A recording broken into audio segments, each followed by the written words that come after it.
पहिलो इतिहासको पुस्तक 29 अध्यायको 1 देखि 19 पदमा रहेको खण्डलाई म हामी सबैको निम्ति पढेर सुनाउन चाहन्छु र तपाईहरुसँग धर्मशास्त्र छ भने तपाईले मसँगै पल्टाउन सक्नुहुन्छ।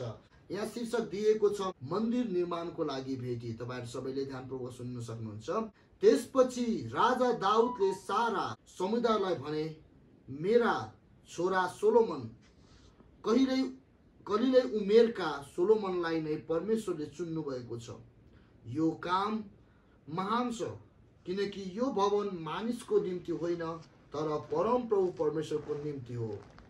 मेरा सबै बलले भ्याएसम्म मैले मेरा परमेश्वरका मन्दिरको लागि सुनका कामको निम्ति सुन, चाँदीका कामको निम्ति चाँदी, काँसाको निम्ति काँसा, फलामको निम्ति फलाम, काठको निम्ति काठ र मडी घरको निम्ति आनिक्स, फिरोजा, विभिन्न रङका पत्थरहरू र सबै किसिमका दामी दामी ढुङ्गाहरू प्रशस्त गरी तयार पारेको छु। त्यसबाहेक मेरा परमेश्वरको मन्दिरप्रति मलाई ज्यादा भक्ति भएको हुनाले मेरा परमेश्वरका मन्दिरको निम्ति म मेरो आफ्नो निजी भण्डारबाट सुन र चाँदी दिँदैछु। यो चाहिँ यस पवित्र मन्दिरको निम्ति मैले जम्मा गरेका सबै थोक बाहेक हो, अर्थात् 100 टन सुन, ओपिरको सुन र 240 टन निखुर चाँदी मन्दिरका भित्ताहरू मोर्नलाई सुनका कामको निम्ति र चाँदीको कामको निम्ति अनि निपुण कारिगरले गर्ने सबै कामको निम्ति दिँदैछु। अब आज परमप्रभुलाई अर्पण गर्नको राजी छ। तब घरानाका नायकहरू, इजरायलका कुलहरूका अधिकृतहरू, 1000 र 100 का सेनापतिहरू र राजाका सेवाको जिम्मेवारमा रहेका अधिकारीहरूले राजी खुसीसित परमप्रभुको मन्दिरका कामको निम्ति 170 टन र 80 किलोग्राम सुन, 340 टन चाँदी, 600 टन काँसो र 3500 टन फलाम दिए। त्यसबाहेक जस कहाँ दामी दामी रत्नहरू थिए तिनीहरूले ती गेर्सोनी यहिएलको जिम्मामा परमप्रभुको मन्दिरका भण्डारको निम्ति दिए। मानिसहरूले आफ्ना अगुवाहरूले यसरी राजी खुसीसित दिएका आनन्द मनाए, किनकि तिनीहरूले आफ्ना हृदयको भक्ति साथ परमप्रभुको निम्ति राजी खुसीसित ती दिएका थिए। दाउद राजा पनि साह्रै आनन्दित भए। दाउदको प्रार्थना भनेको छ, दाउदले सबै समुदायको उपस्थितिमा यसो भनेर परमप्रभुको प्रशंसा गरे, हे हाम्रा पुर्खाहरूका परमप्रभु परमेश्वर, सनातनदेखि सनातनसम्म तपाईको प्रशंसा होस्। हे परमप्रभु, महानता, शक्ति, महिमा, गौरव र ऐश्वर्य तपाईकै हुन्, किनकि स्वर्ग र पृथ्वीमा भएका सबै कुरा तपाईकै हुन्। हे परमप्रभु, राज्य तपाईकै हो अनि सबैमाथि तपाई सर्वोच्च हुनुहुन्छ। धन र मान तपाईबाट नै आउँछन्। तपाई नै सबैमाथि शासन गर्नुहुन्छ। पराक्रम र शक्ति तपाईकै बाहुलीमा छन्। सबैलाई उच्च पार्न र शक्ति दिन तपाईकै हातमा बल र शक्ति छन्। अब हे हाम्रा परमेश्वर, हामी तपाईलाई धन्यवाद दिन्छौँ र तपाईको महिमित नाउँको प्रशंसा गर्छौँ। तर म को हुँ अनि मेरा प्रजा को हुन् कि हामी उद्धार चित्तले यसरी दिन सक्छौँ र सबै कुरा तपाईबाटै आउँछन् र तपाईकै दानबाट हामी तपाईलाई दिँदैछौँ। हामी त तपाईको दृष्टिमा विदेशी र प्रवासी हौँ। जस्ता हाम्रा पुर्खाहरू थिए, हाम्रा दिन यस पृथ्वीमा छाया जस्ता मात्र छन् र हाम्रा निम्ति आशा छैन। हे परमप्रभु हाम्रा परमेश्वर, तपाईको पवित्र नाउँका सम्मानको निम्ति भवन बनाउन हामीले जम्मा गरेका यी सबै धन तपाईबाट नै आउँछन् र यी सबै तपाईकै हुन्। हे परमेश्वर, म जान्दछु कि तपाई हृदयको जाँच गर्नुहुन्छ र मनको सोझोपनादेखि तपाई खुसी हुनुहुन्छ।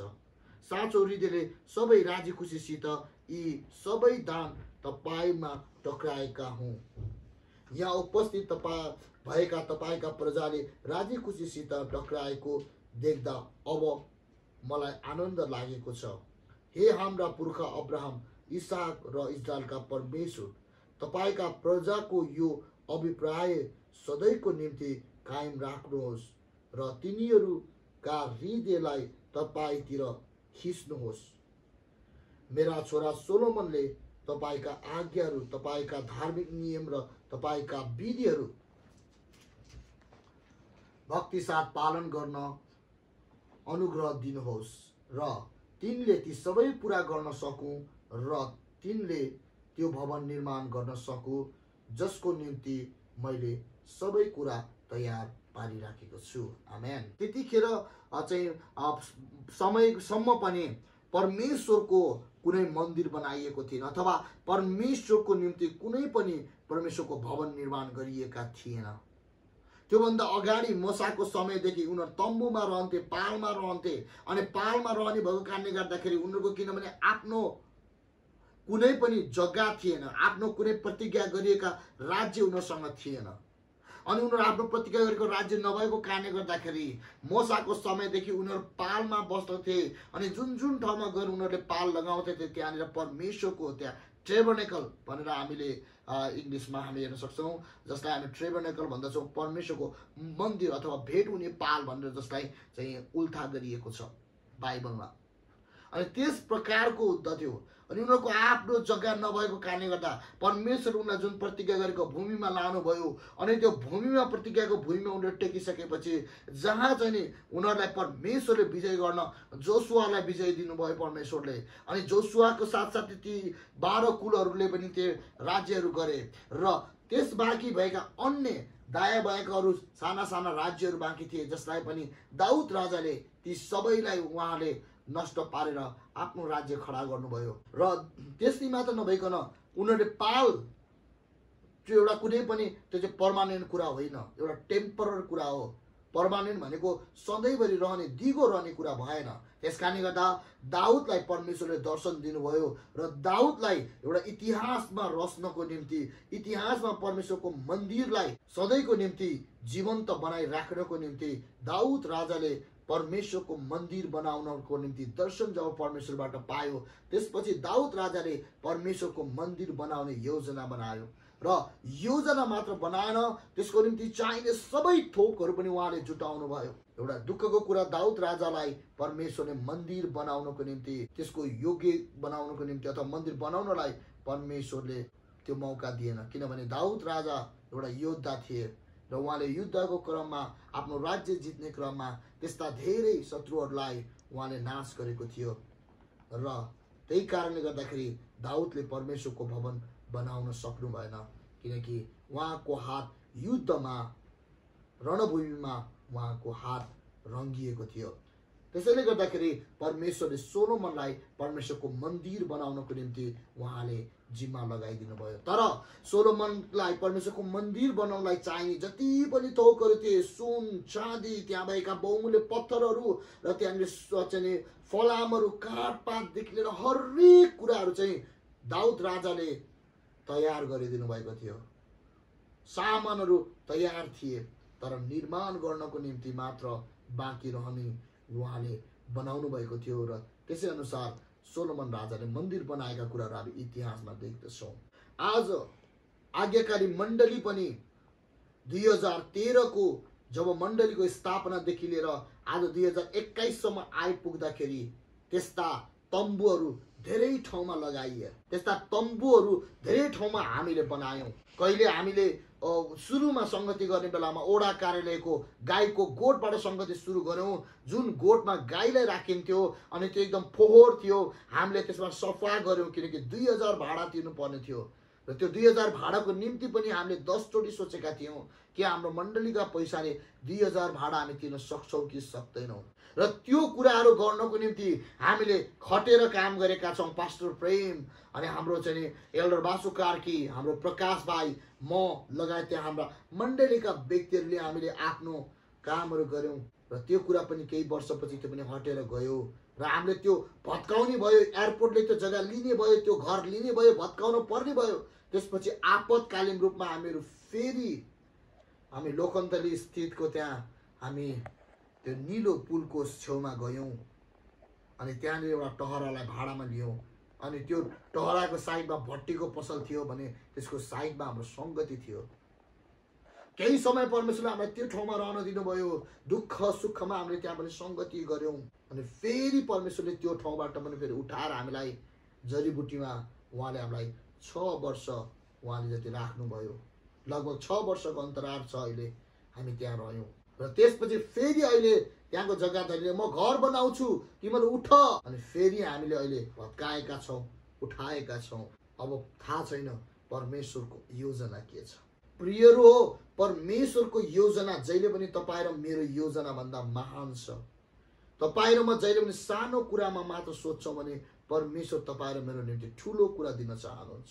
अनि एउटा कुरा छ, जहिले पनि एउटा पिताले चाहिँ एउटा भन्थ्यो अरे आफ्नो छोरीलाई, तिम्रो सिग्री रहेछ, तिम्रो घाँटीमा भएको त्यो सानो आधी तोलाको सिग्री मलाई देऊ।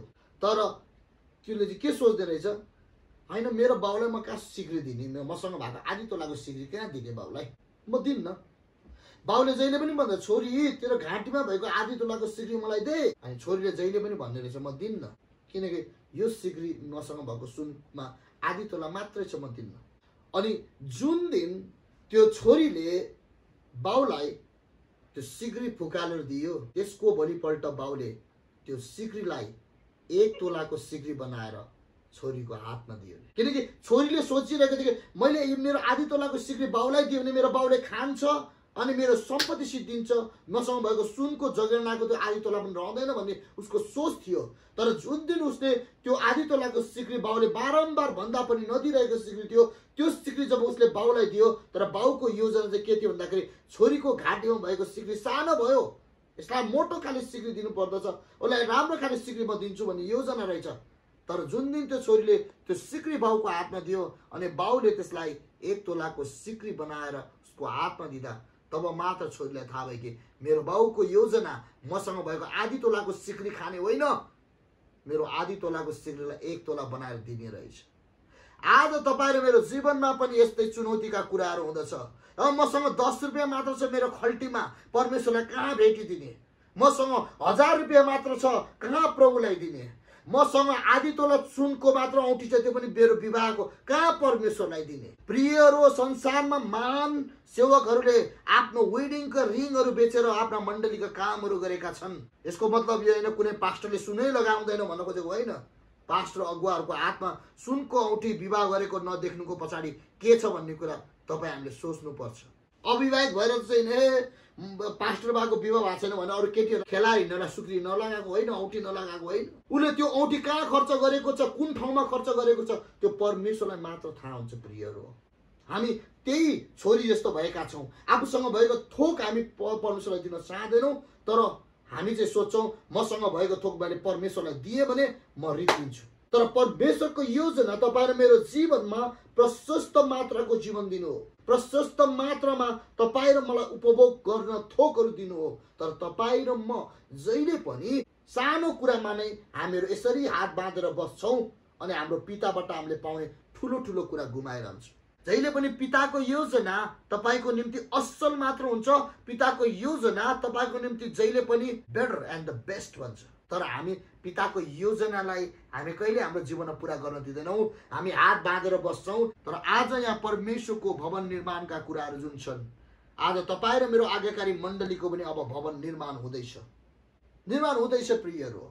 अब हामीहरूलाई हाम्रो मण्डलीलाई दिएको जग्गामा अब हामी भवन निर्माण गर्दैछौँ। हामीले त्यो भवनमा खर्च गर्ने पैसा भन्दा त्यो महँगो जग्गा हो। त्यो जग्गा बेच्यो भने लगभग त्यस्ता भवन त 2वटा बन्ने आउँछन्, तर जग्गा खोइ।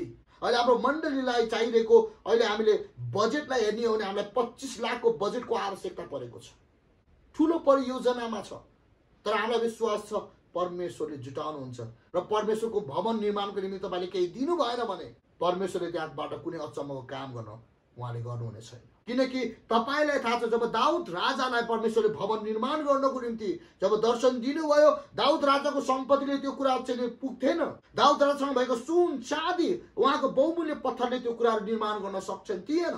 तर उसलाई पनि सहयोगी हातहरूको आवश्यकता पर्दथ्यो। तर त्यो सहयोगी हातहरू जब परमेश्वरले ती व्यक्तिहरूको हृदयमा बोल्नुभयो र तब मात्र ती चाहिने थोकहरू सबै जुटेका छन् र सोलोमन राजाले आएर त्यो भवन निर्माण गरेको कुराहरू हामी पाउँदछौँ, जसद्वारा परमेश्वरको महिमा भएको हामीहरू पाउँदछौँ। र आज आज्ञाकारी मण्डलीलाई पनि एउटा दिगो रूपमा लानको निम्ति, आज्ञाकारी मण्डलीलाई पनि एउटा सक्षम रूपमा लानको निम्ति, आज्ञाकारी मण्डलीलाई पनि एउटा नेपालको इतिहासमा एउटा इतिहासको रूपमा एउटा चाहिँ प्रस्तुत गर्नको निम्ति आजको इतिहास लेख्ने काम तपाईँ र मेरो हो। र यो समय आज तपाईँ र मेरो निम्ति हो। मलाई थाहा छ तपाईँहरू धेरै दुःखमा हुनुहुन्छ, तपाईँहरूलाई हामी सबै समस्यामा हुनुहुन्छ, तर याद गर्नुहोस् आज आपद विपद पर्दाखेरि म अहिले पनि मलाई याद गर्छु। त्यहाँ मेरो एउटा साथी थियो, उहाँ साथीले जहिले पनि भन्नुहुन्थ्यो मसँग पैसै छैन, तर जब उहाँलाई अपरेसन गर्नु पर्यो नि 1.5 लाख रुपियाँ उहाँले निकाल्नु भयो। मान्छे मर्न लागेपछि निकाल्दो रहेछ नि त, होइन आपदमा परेपछि निकाल्दो रहेछ नि त, तर सँगै पैसा छैन। आज तपाईँमा पनि त्यही नै हो। यदि तपाईँ र मेरो शरीर बचाउनु पर्यो भने नि तपाईँले आफ्नो घर बेच्नुहुन्छ, जग्गा बेच्नुहुन्छ, भएको श्री सम्पत्ति बेच्नुहुन्छ, तर परमेश्वरको महिमाको निम्ति तपाईँ र मैले केही गर्दैनौँ भने प्रिय हो, परमेश्वरबाट तपाईँ र मेरो निम्ति राखिदिएको आशिष पनि पाउँदैनौँ। जीवनमा परमेश्वरलाई दिएर हेर अनि मात्र थाहा हुन्छ कि परमेश्वर कति भला हुनुहुन्छ। टेस्ट एन्ड सी भनेर भन्छ वचनले। तपाईले टेस्टिङ गर्नुहुँदैन, त्यसको परिणाम पनि देख्नुहुन्न। अनि यहाँनिर हामीले पाउँदछौँ कि परमेश्वरको भवन निर्माण गर्नलाई देऊ। आज आज्ञाकारी मण्डलीलाई पनि यही नै छ कि परमेश्वरको भवन निर्माण गर्नलाई देऊ। This is the time for giving. तपाईले हेर्नुभयो भने हरेक कुराको समय छ भनेर हामीलाई उपदेशकको पुस्तकले भन्दछ। त्यहाँ एउटा छर्ने समय छ, एउटा बोटल्ने समय छ। It's the time for sow. यो चाहिँ छर्ने समय हो, यो दिने समय हो, र त्यहाँ त्यो जसले दिन्छ अनि त्यसको बटल्ने समय पनि आउँदछ। जसले दिँदैन उसको जीवनमा बटल्ने समय पनि आउँदैन। जहिले पनि माग्नेको हात जहिले पनि माग्ने नै हुन्छ, तर दिनेको हात जतिखेर पनि दिनेमा नै परिणत हुन्छ। याद गर्नुहोस्, जुन दिन तपाईले दिन सिक्नुहुन्छ तपाईको जीवनभर तपाईले दिन सक्ने तपाईँ भएर जानुहुन्छ, तर जुन दिन तपाईले हात फैलाउनुहुन्छ तपाईको जिन्दगीको अन्तिम समयमा तपाईलाई फैलाउनै पर्ने हुन्छ। त्यति मात्र होइन, मैले कोही यस्तो मान्छे पनि देखेको छु जसको बाक्सा पनि डोनेसनबाट नै किनेर दफन गर्नुपर्ने हुन्छ। माग्नेको जिन्दगी, किनकि उसको जिन्दगीमा माग्दा माग्दा उसलाई कहिल्यै पुगेन र उसको बाक्सा बनाउनको निम्ति पनि अरूबाट मागेर उसलाई चियानमा लगिदिनु पर्ने हुन्छ। र त्यो दिन आज्ञाकारी मण्डलीका व्यक्तिहरूको जीवनमा आओस् भन्ने म चाहन्छु। प्रियहरू, यहाँनिर हामी हेर्दछौँ 1 देखि 5 पदमा त्यो हेर्यौँ भने त्यहाँ के कुरा लेखिन्छ भने परमेश्वर उत्तम थोकको योग्य हुनुहुन्छ भनेर 1 देखि 5 पदमा यहाँ प्रष्टसँग पाउँदछौँ। परमेश्वर चाहिँ उत्तम थोकको योग्य हुनुहुन्छ। उत्तम थोकको, याद गर्नुहोस्, परमेश्वर आउरे बाउरे कुराको होइन, एकदम उहाँ उत्तम कुराको योग्य हुनुहुन्छ भन्ने कुरा 1 देखि 5 मा यहाँ कुराहरू हामी पाउँदछौँ। यहाँनिर 1 पदमा यसरी लेखेको छ, त्यसपछि राजा दाउदले सारा समुदायलाई भने, मेरो छोरा सोलोमन कलिले उमेरका सोलोमनलाई परमेश्वरले चुन्नु भएको छ। यो काम महान छ, किनकि यो भवन मानिसको निम्ति होइन तर परम प्रभुको परमेश्वरको निम्ति हो। जुन आज्ञाकारी मण्डलीले त्यहाँ बनाउने पनि त्यो चाहिँ कसैको निम्ति होइन तर परम प्रभुको महिमाको निम्ति हो। प्रियहरू, यो कुरा चाहिँ जानिराख्नु पर्दछ। दोस्रो कुरामा यहाँ मेरा सबै बलले भ्याएसम्म मैले मेरा परमेश्वरका मन्दिरको लागि सुनका कामको निम्ति सुन, चाँदीको कामको निम्ति चाँदी, काँसाको कामको निम्ति काँसा, फलामको निम्ति फलाम, काठको निम्ति काठ र मणिको निम्ति आनिक्स, फैरोजा, विभिन्न रङका पत्थरहरू र सबै किसिमका दामी दामी ढुङ्गाहरू प्रशस्त गरी तयार पारेको छु। त्यसबाहेक मेरा परमेश्वरको मन्दिरप्रति मलाई ज्यादा भक्ति भएको हुनाले मेरा परमेश्वरको मन्दिरको निम्ति म मेरो आफ्नो निजी भण्डारबाट सुन र चाँदी दिँदैछु। यो चाहिँ यस पवित्र मन्दिरको निम्ति मैले जम्मा गरेका सबै थोक बाहेक हो, अर्थात् 100 टन सुन, ओपिराको सुन भनेको छ यहाँ एकदम राम्रो सुन, र 240 टन निकुर चाँदी मन्दिरका भित्तामा मोड्नलाई सुनका कामको निम्ति र चाँदीको कामको निम्ति अनि निपुण कारिगरले गर्ने सबै कामको निम्ति दिँदैछु। अब आज परमप्रभुलाई अर्पण गर्न यो राजी छ। उत्तम कुरा परमेश्वरका। तपाईँ सुन लाउनुहोस्, चाँदी लाउनुहोस्, तपाईँ घरमा सुनको बनाउनुहोस्, चाँदीको बनाउनुहोस्, हिराको बनाउनुहोस्। सुन, चाँदी, हिरा, मोती सबै कसका हुन्? परमेश्वरका हुन्। हग्गईको पुस्तक 2:8 पल्टाउनुहोस्। म तपाईँलाई भन्दछु, हग्गईको पुस्तक 2:8 के भन्दै हुनुहुन्छ प्रियहरू? के भन्दै हुनुहुन्छ? याद गर्नुहोस्, परमप्रभु भन्दै हुनुहुन्छ कि चाँदी उहाँको, सुन उहाँको, सबै बहुमूल्य थोक उहाँका नै हो। मैले चाँदी दिए पनि, मैले सुन दिए पनि, मैले हिरा दिए पनि मैले मेरो होइन, मैले परमप्रभुको थोक परमप्रभुलाई नै दिएका हुँ। र यो समय भनेको परमेश्वरलाई उत्तम थोक दिने मौका हो प्रियहरू। तपाईँसँग भएका थोकहरू उहाँकै हुन्, किनकि तपाईँ नै उहाँको हुनुहुन्छ भने तपाईँको आफ्नो भन्ने थोक केही पनि छैन। अब अहिले बन्ने भवन चाहिँ पहिले बनेको भवन भन्दा अझ के हुनेछ? परमेश्वरको महिमा हुने ठाउँ हुनेछ र परमेश्वर त्यहाँ शान्ति प्रदान गर्छु भन्नुभएको छ र त्यसको गौरव पहिलाको भन्दा अझ बढ्ता हुनेछ, किनकि परमप्रभु परमेश्वर तपाईँ र मलाई उत्तम थोक दिने परमेश्वर हुनुहुन्छ र उहाँलाई तपाईँ र मैले उत्तम थोक दियो भने अवश्य उहाँले तपाईँ र मलाई अझै उत्तम थोक दिएर छोड्नुहुन्छ। यो समय भनेको तपाईँ र मेरो हो। अब दोस्रो कुरा 6 देखि 9 मा हेर्नु भने यो हाम्रो आनन्दको मौका हो परमेश्वरलाई दिने। परमेश्वरलाई दिने मौका हो। यो भनेको मौका तपाईँको जीवनमा कहिले पनि आउँदैन। यो समय भनेको तपाईँले परमेश्वरलाई दिने समय हो। यो समय तपाईँको जीवनमा आउनु पनि सक्छ, फेरि नआउनु पनि सक्छ। जसले परमेश्वरलाई दिँदछ अनि उसले परमेश्वरबाट अझै धेरै प्राप्त गर्दछ। जसले परमेश्वरलाई दिँदैन उसले केही पनि प्राप्त गर्दैन। किनकि मैले अघि नै भने जुन छोरीलाई आधी तोलाको सिक्री थियो त्यो आधी तोलाको सिक्री ऊ दिन चाहन्थेन, त्यसैले गर्दाखेरि उसले 1 तोलाको सुनको सिक्री उसले प्राप्त गरेको पनि थिएन। तर तपाईले यदि आधी तोलाको तपाईको सिक्री जसरी त्यो छोरीले दिएर 1 तोलाको सिक्री ले चाहिँ यदि तपाईले परमेश्वरको कामको निम्ति तपाईले जब दिनुहुन्छ अनि यो समयको दिने समय हो र तपाईले अवश्य उहाँको समयमा प्राप्त गर्नुहुन्छ। तर जसले दिँदैन उसले प्राप्त पनि गर्दैन। यदि प्राप्त गर्न चाहने व्यक्तिले मात्र दिँदछ, किनकि यो समय भनेको तपाईँ र मैले परम प्रभुलाई दिने मौका पाएको समय, अनि यो मौका तपाईँ र मैले गुमाउँछौ भने तपाईँ र मैले पाउन सक्दैनौ। प्रिय याद गर्नुस्, जब तपाईले पनि आनन्द मनले दिनुहुन्छ अनि मण्डलीका अगुवाहरू पनि आनन्दले मनाउँदछ। यो समय भनेको जब तपाईले अगुवाले पनि दिएको कुरा देख्नुहुन्छ अनि त्यसमा तपाईहरु पनि आनन्द मान्नुहुन्छ भनेपछि दिने जो कोहीले दिदछ भने त्यसले आनन्द प्रदान गर्छ। कसलाई? एकले अर्कालाई। यदि अगुवाले दिएको खण्डमा विश्वासीहरूले आनन्द पाउँदछन् भने विश्वासीले दिएको खण्डमा अगुवाहरूले आनन्द प्राप्त गर्दछन्। यो समय भनेको दिने समय हो। यो समय भनेको आनन्दको समय हो। जसले दिन्छ त्यसले पाउँदछ, जसले लोभ गर्दछ त्यससँग भएको पनि गुमाउँदछ। नेपालीमा भनाइ छ, लोभले लाभ, लाभले विलाप। जो लोभी हुन्छ त्यसले चाहिँ के गर्छ? आफ्नो लाभ खोज्छ। जसले लाभ खोज्दछ अनि उसँग भएका कुरा पनि विलाप हुँदछ। तर जसले परमेश्वरलाई दिदछ उसले दिएका थोकबाट प्रशस्त मात्रामा प्राप्त गर्दछ। किनकि परमप्रभु परमेश्वर चाहिँ उहाँ मानिस बनाउने परमेश्वर हुनुहुन्छ। उहाँको योजना तपाईको योजना भन्दा उत्तम जहिले पनि हुन्छ।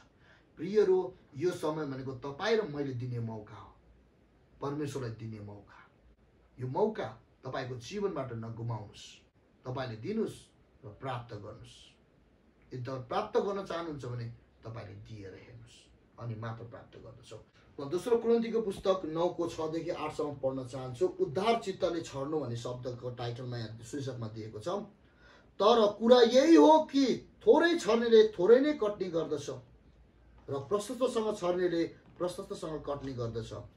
अनि हरेक मानिसले आफ्नो मनमा संकल्प गरे बमोजिम दियोस्, इच्छा नभएर होइन, न त काटमा परेर। किनभने खुसी साथ दिनेलाई परमेश्वरले प्रेम गर्नुहुन्छ। परमेश्वरले तिमीहरूलाई हरेक आशिष प्रशस्त मात्रामा दिन सक्नुहुन्छ ताकि तिमीहरूसित सधैँ नै हरेक कुरा प्रशस्त होस् र हरेक असल कामको निम्ति तिमीहरूले प्रशस्त मात्रामा दिन सक। यसरी लेखिएको छ, जसले छर्छ उसले छर्छ र गरिबलाई दिन्छ, उसको धार्मिकता सदा सर्वदा रहिरहन्छ। प्रियहरू, याद गर्नुस्, तपाईले अबको समय भनेको कति छर्नुहुन्छ। नछरे पनि हुन्छ, तर कर काममा परेर नछर्नुस्, अथवा कसैले भनेको कारणले गर्दा तपाईँ नगर्नुस्, तर उद्धार चित्तले तपाईँले दिनुस्। तपाईँले जुन उद्धार चित्तले जति तपाईँले छर्नुहुन्छ त्यति नै कट्ने गर्नुहुन्छ। तपाईँले 2 रुपियाँको लगानी गर्नुहुन्छ भने तपाईँले त्यही अनुसारको तपाईँले त्यसको फाइदा पाउनुहुन्छ। तपाईँले 2 रुपियाँको ठाउँमा 2000 चाहिँ लगानी गर्नुहुन्छ भने त्यही अनुसारको फाइदा आउँछ। अब तपाईँले फाइदा कति चाहनुहुन्छ त्यही अनुसारको तपाईँले छर्नु पर्ने हुन्छ। यदि तपाईँले थोरै छर्नुभयो थोरै नै पाउनुहुन्छ, धेरै छर्नुहुन्छ भने तपाईँले धेरै नै कट्ने गर्नुहुन्छ। तर उद्धार चित्तले दिनुपर्दछ, कर कापले होइन। कसैले कर काप गरेर गरुङ्ग मन लाएर दियो केही प्राप्त हुने छैन, उल्टो उसको भएको कुरा नाश भएर जान्छ। त्यसकारणले उद्धार चित्तले दिनेले मात्र यो कुरा प्राप्त गर्छ। प्रियहरू, अन्तिम तेस्रो खण्ड हामी जब हेर्दछौँ भने 10 देखि 16 पदमा हामी पाउँदछौँ, हामीसँग भएका प्रत्येक थोक उहाँबाटकै हुन् र उहाँलाई फर्काउँ। तपाईँ र मसँग भएका सबै थोक उहाँकै हो, अब चाहिँ उहाँलाई नै दिने मौका हो। 10 देखि 16 पद यहाँ म तपाईँहरूको बीचमा म पढ्न चाहन्छु। दाउदले सबै समुदायको उपस्थितिमा यसो भनेर परमप्रभुको प्रशंसा गरे, हे हाम्रा पुर्खाहरूका परमप्रभु परमेश्वर, सनातनदेखि सनातनसम्म तपाईँको प्रशंसा होस्। हे परमप्रभु, महानता, शक्ति, महिमा, गौरव र ऐश्वर्य तपाईँकै हुन्, किनकि स्वर्ग र पृथ्वीमा भएका सबै कुरा तपाईँकै हुन्। हे परमप्रभु, राज्य तपाईँकै हो अनि सबैमाथि तपाईँ सर्वोच्च हुनुहुन्छ।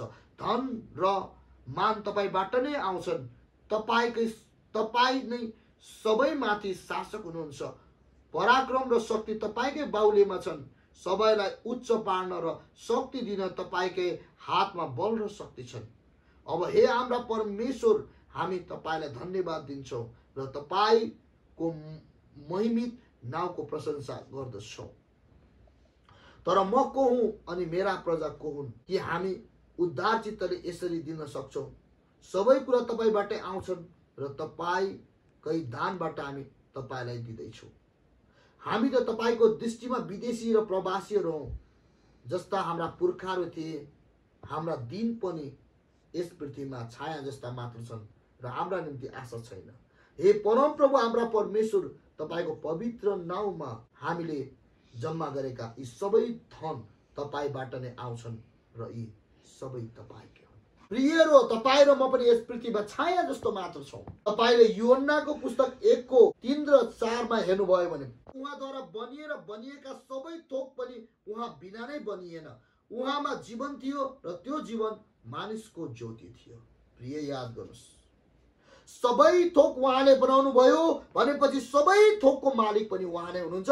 जुन तपाईँ र मेरो जीवन छ त्यो जीवनको मालिक पनि परमेश्वर नै हुनुहुन्छ। तपाईँमा भएको मान, तपाईँमा भएको सम्मान, तपाईँमा भएको सम्पत्ति, तपाईँसँग भएको घर गाडा, सुन चाँदी, घर, खेतीपाती, जति सुकै तपाईँले आफ्नो भन्नुहुन्छ त्यो तपाईँको होइन, तर यी सबै त परमेश्वरकै हुन्। र त्यसबाट तपाईँले जे कुरा तपाईँले परमेश्वरको भवनको निर्माणको निम्ति तपाईँले दिँदै हुनुहुन्छ भने त्यो तपाईँले दिएको होइन, तपाईँले प्राप्त गरेका परमेश्वरबाटको जुन धन छ त्यो धनबाट केही कुरा तपाईँले परमेश्वरलाई दिँदै हुनुहुन्छ। तपाईको यस पृथ्वीमा आफ्नो भन्ने केही पनि छैन। यो मेरो जीवन मेरो होइन, यो पनि परमेश्वरको दान हो। भने मसँग भएका सबै थोक मेरो होइन र मैले यसबाट केही कुरा परमेश्वरलाई दिन्छु भने उहाँबाट प्राप्त गरिएका थोकबाट नै मैले उहाँलाई दिँदैछु। अनि यो चाहिँ मौका हो। अब उहाँबाट प्राप्त गरेको थोक उहाँलाई दिने मौका हो। उहाँबाट प्राप्त गरेको थोकबाट उहाँलाई दिने मौका हो। प्रियहरू, यो मौका नगुमाउनुहोस्, सक्दो दिने प्रयास गर्नुहोस् र जति तपाईँले दिनुहुन्छ त्यही अनुसारको कट्ने पनि गर्नुहुन्छ, किनकि परमेश्वर चाहिँ उत्तम थोकका मालिक हुनुहुन्छ। उहाँबाट नै सबै थोक बनिएका हुन् अनि सबै थोकका उत्तम कुराका भागीदार पनि उहाँ नै हुनुहुन्छ।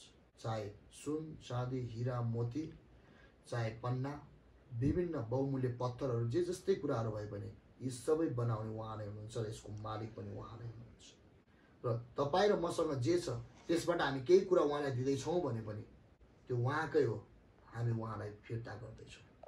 र यो चाहिँ तपाईँ र मेरो निम्ति आशिषको निम्ति हो।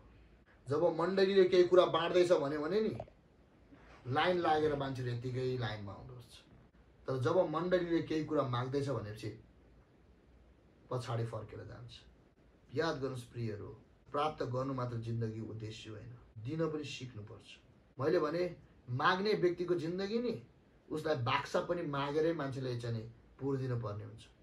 मैले मान्छेको जिन्दगी देखेको छु। म आज्ञाकारी मण्डलीका मानिसहरू त्यसरी चाहिँ मागेको बाक्साबाट पूर्ण परोस् भन्ने म त्यो स्थितिमा चाहन्छु।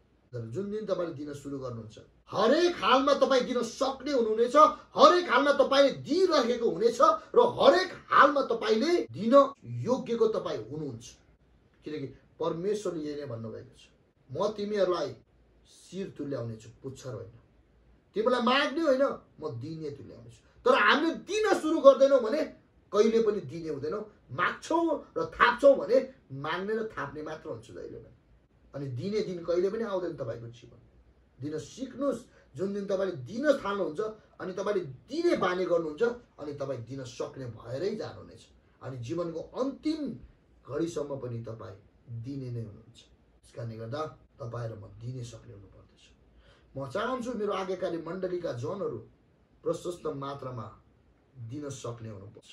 र आजको वचनले तपाईँ र मलाई यही नै भन्दछ कि जसरी पुरानो नियममा दाउद राजाले मण्डली भवन निर्माणको निम्ति उहाँले सबै कुराहरू सङ्कलन गर्नुभयो र उसका सबै सेनाहरूले पनि प्रशस्त मात्रामा परमेश्वरको भवन निर्माण गर्नको निम्ति दिएका थिए। अनि अब आज्ञाकारी मण्डलीको पनि भवन बन्दैछ। म आशा गर्दछु कि हामीहरू सबैले यो निर्माण गर्नमा सहयोग पुर्याउनेछौँ। आफ्नो आफ्नो क्षेत्रबाट आफ्नो आफ्नो योग्यता अनुसार आफ्नो आफ्नो क्षमता अनुसार परमेश्वरको भवन निर्माण गर्न दिनेछौँ। र यो चाहिँ परमेश्वरको महिमाको निम्ति हो र उहाँ चाहिँ यी तपाईँको दियाईबाट उहाँ महिमित हुनुहुन्छ। र मेरो वचनलाई म यहीँ नै राख्नेछौँ र तपाईँहरू सबैबाट बिदा हुन चाहन्छु। जय मसीह।